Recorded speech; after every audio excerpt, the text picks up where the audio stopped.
This is Chapter 5, Recording 2. Now we're talking about the appendicular skeleton. So this is basically everything but your head and your trunk. This is your arms, your legs, connection points, and then you also have your pelvis included in this portion of the skeleton. Your upper extremity extends from your shoulder girdle, which is where that top bone fits into the trunk or the axial skeleton, all the way down to your fingertips. This is composed of your arms, your forearm, your hands, your fingers, everything associated with those upper extremities. Your shoulder girdle is created by 3 bones that come together. They all articulate or move. You have the clavicle, which is the collarbone. You've got obviously one on each side. You've got your scapula or your shoulder blade. And then you've got your humerus, which is the first upper bone of your arm. That's from your elbow up to your shoulder. It's called your humerus. Where your clavicle joins to your scapula is called your acromion clavicular joint or your AC joint.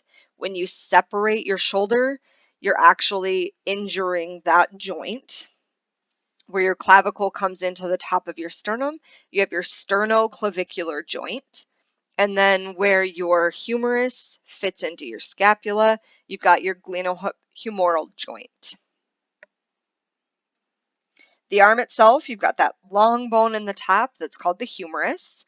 And then your forearm actually has 2 different bones. You have your radius, which is on the lateral or thumb side of your forearm. And you've got your ulna, which is on the medial or pinky side.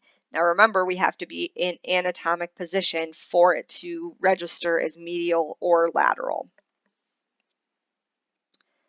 Your wrist and hand is a ball and socket joint. That means you can roll it around. Your shoulder is also a ball and socket joint. In your hand, you have several different bones. You have 8 bones in your wrist, which are called carpal bones. You then have 5 metacarpals, which extend from those carpal bones up to the base of your fingers, so to those knuckles. You then have 5 fingers, which are comprised of multiple phalanges. You've got 3 phalanges for each finger except for your thumb, which allows you to flex and extend your fingers. Your pelvis is a ring that is comprised of 3 different bones. We learned about the sacrum already, which is that lower portion of the spinal column. You also have your pelvic bones, which are fused together. There's 3 separate bones within that, the ilium, the ischium, and the pubis, but those end up fusing together, more so with really, really strong cartilage so that there's minimal movement in the front in particular, which is called the pubic symphysis. Symphysis means coming together, so where your pubic bones come together. Here's a look at what your pelvis looks like. So you have each side that create your hips. You've got the ilium with your iliac crest, which is the top of your hips. Your sacrum is in the back. And then you have your pubis bone, which is the top, and then your ischium, anterior top, ischium. When somebody says you have a bony butt because you sit on them and it hurts, that's actually your ischium that's digging into them. In the front, we talked about the pubis symphysis. That's where those 2 pubic bones come together. Your acetabulum is where your femurs, or the single long bone that runs from your hip to your knee, that's where those fit into your pelvis. And then you can see your major blood vessels, red indicating your blood that's coming from your heart. The blue is blood that's going back up to your heart. So your artery is red, your vein is blue. Your lower extremity, the main parts of the thigh, the leg, and the foot. Your thigh has one singular bone, just like the top of your arm. That's called your femur. It's the longest bone in the body. It connects into the pelvic girdle, but at the acetabulum, which we already talked about, and it's a ball and socket joint as well. You can rotate it around. There are two portions. You have your greater and lesser trochanter, which are connection points for the major muscles of your thigh. We have some pretty huge muscles in the thigh. That's where they actually go ahead and connect in. The greater trochanter is lateral superior. Your lesser trochanter is medial superior. So on both sides of the bone, one towards the midline, one away from the midline.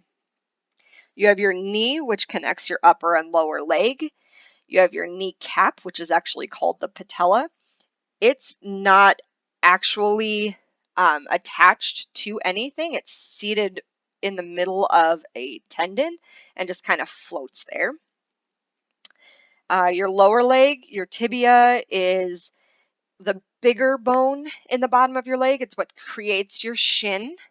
And then your fibula is a smaller bone that you won't actually be able to feel. You can feel your tibia if you feel your shin. Fibula is on the lateral side of the leg.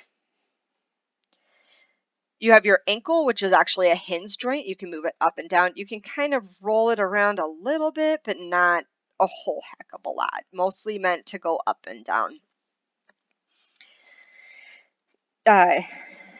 You can kind of see all of your other bones here too. Just kind of giving you a full overview. Your foot contains 7 tarsal bones. They're synonymous with those carpal bones in your wrist. You've got your calcaneus, which creates your heel, and then your talus, which is the 2 largest bones.